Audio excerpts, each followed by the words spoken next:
Humingi kayo sa Diyos at bibigyan kayo. Hanapin ninyo sa Kanya ang hinahanap nyo at makikita ninyo. Kumatok kayo sa Kanya at pagbubuksan kayo.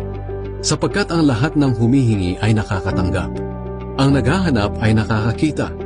At ang kumakatok ay pinagbubuksan. Kayong mga magulang, kung ang anak ninyo ay humihingi ng tinapay, bibigyan ba ninyo ng bato? At kung humihingi siya ng isda, bibigyan ba ninyo ng ahas? Kung kayong masasama ay marunong magbigay ng mabubuting bagay sa inyong mga anak, gaano pa kaya ang inyong amang nasa langit? Ibibigay niya ang mabubuting bagay sa mga humihingi sa Kanya. Gawin ninyo sa inyong kapwa ang gusto ninyong gawin nila sa inyo. Ganyan ang tamang pagsunod sa kautusan ni Moises at sa mga isinulat ng mga propeta.